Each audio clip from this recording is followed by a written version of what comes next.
task today is to try and put some care to these and prune them, clear the trees around them, and see how much we can get done to try and get these things back into shape. What's up, guys? Back up at the 70 today for another project day. First week of March, and so far I've identified 3 different apple trees on this property that have been very much let go. So task today is to try and put some care to these and prune them, clear the trees around them, and see how much we can get done to try and get these things back into shape. So we're gonna get after it. Not sure, just because of the condition of these, how many we're gonna be able to get done.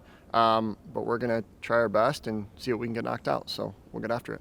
I'm gonna start by clearing just some of the trees around it, and then I'll get into the actual tree itself. There's a bunch of dead branches that need to go, and then there's a bunch of intertwined limbs that I'm gonna try and tackle too. So by no means am I a pruning expert, but I think I know enough to hopefully help these trees out a little bit. And at this point, I think anything that we can do to help them will be better than where they're at right now. So we're gonna get cutting and see how much we can get done.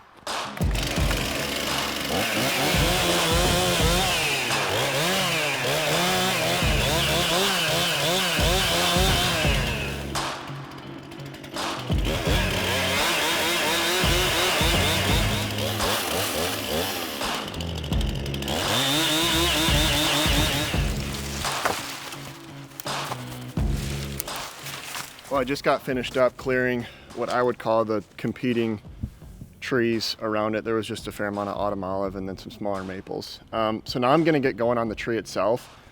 There's so many dead branches that this tree has that are obviously doing no good at all. So I'm gonna get going on removing those.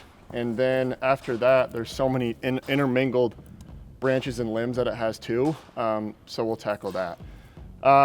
One quick one to touch on, I know you're not supposed to take more than 25 to 30% of the tree out per year, but this one just has a lot that needs to go. So I'm gonna try and stay in that range, but we'll see. So I'm gonna get going on these dead branches and we'll see how it goes.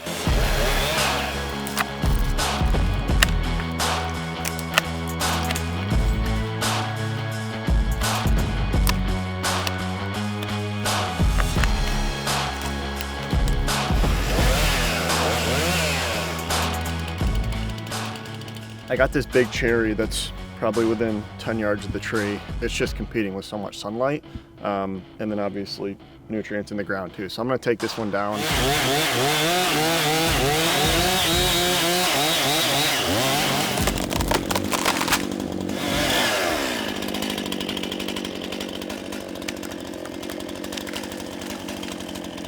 Right now I'm just going through and cutting a lot of the sprouts that are just going straight up. I know those don't do really any good besides just take away nutrients from the actual part of the branch that produces the fruit. So I am gonna have to try and get up there a little bit higher to get more of this stuff taken care of. So I may just try jumping up into the tree and using the clippers here to get that done. So we'll stay after it.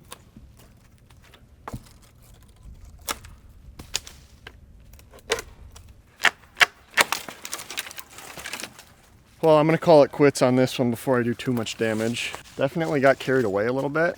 Like I said before, it was just such rough shape. So I don't know, it'll be interesting to see what this one turns out like when we come back and see how much fruit it does produce. My concern is, I know when you cut too much, the tree kind of turns into survival mode, and then there's so many sprouts that come off and it doesn't really produce a lot of fruit. So hoping that's not the case with this one, but I did cut fair amount, so we'll just have to come back and see what it looks like. One area of the tree I did want to highlight and get some thoughts on. So if you look right here, there's 3 pretty big limbs coming off. These 2 stretch out. This one goes up just a hair and then stretches out. So looking for some insight on what you guys would do in this situation here, because these 2 limbs both go out and they look good.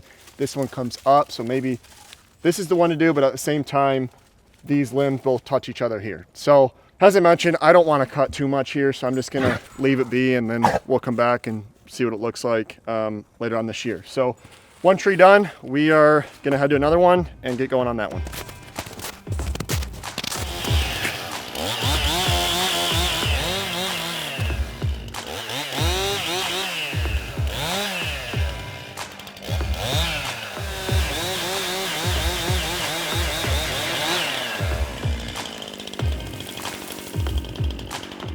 I just got all the trees and brush that were growing around it down.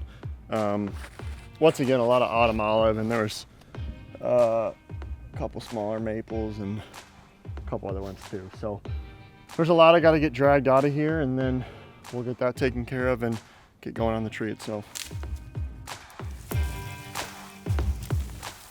I just got done clearing all this undergrowth from around this tree, and similar to before, it was a lot of autumn olive, a couple smaller maples. And as I got closer to this tree, I realized that it's a crabapple and not an actual apple. So not the end of the world, not gonna prune it near as much as the other apple, but still gonna remove all the dead branches. There's a couple inner limbs that we'll get rid of to let a little more sunlight in. And in my experience, deer love crab apples, sometimes even more than actual apples. So definitely want to touch this one up. But like I said, not going to do near as much. And because of that, we may have time to still get out to that tree, the third one that's closer to the road. So we're going to get after this one and see how it goes.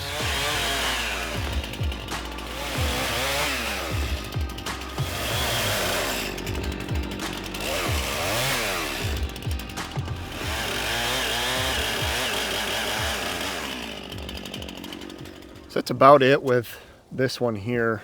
I believe compared to most apple trees, with crab apples, you're not supposed to prune them near as much. So we took a few branches that were on the inside that were blocking some sunlight from other of the limbs that kind of go out. We took those out, and then a lot of the dead branches too. But even compared to that other apple tree where we started, there's just not near as many dead branches. So may try and chip away a couple others, but otherwise we're gonna head out to that last tree that's closer to the road and see if we can get that one knocked out and then call it a day. So we just got to this second apple tree, the third one of the day. And as you can tell, it's right off the road, but it needs a pruning pretty bad. So we're gonna try and knock it out. We gotta get out of here soon, but we are, there's at least one tree right by it that we'll get rid of, and then we'll obviously knock out the dead branches and see what else we can do. So we are gonna get after it.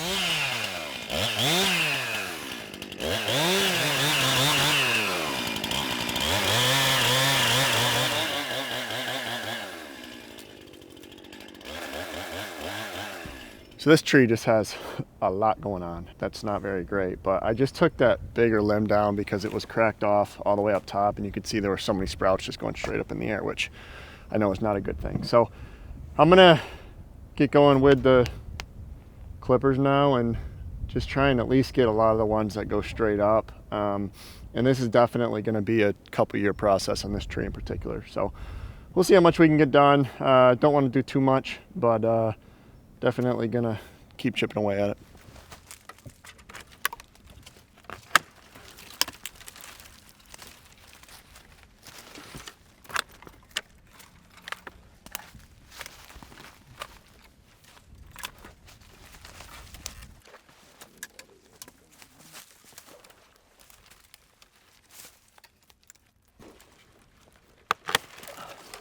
There's so much growth along the inside that I'm trying to nip away. I don't want to do, like I said, I don't want to do too much here, but I think this tree in particular will be the one that benefits the most, just because it had so many sprouts going up and there's so much growth connected together. And I really don't even need the chainsaw to do a lot of it. So I'll be really interested to see what this one looks like in particular. I have the highest hopes for this one. And I think this prune job will be able to definitely benefit this one the most. So looking forward to seeing what this one looks like later on this year. Well, that's a wrap on tree number 3 and today overall. Just felt great to get back up here again and get these projects knocked out. These apple trees I've been wanting to take care of for a little while now. And I think this project in particular is kind of exciting because I think you can see the results pretty quickly and hopefully it pays off. As I've mentioned, I'm not a pruning expert by any means, but I think I know a decent amount to at least hopefully provide some benefit to these trees and to put them in a good spot starting this spring and then into the summer. And I think it'll be a couple years project, but it'll be good to get those knocked out and see what they look like down the line. So I think our next project will be maple syrup. that's been wanting to be something I've been wanting to tackle for a little while now. So I think we'll get back up here in the next couple weeks and try to get that knocked out. So as always, appreciate the feedback, insight, everyone following along. Like I said, we'll be back up here again in the next couple weeks, and we will see you guys in the next one.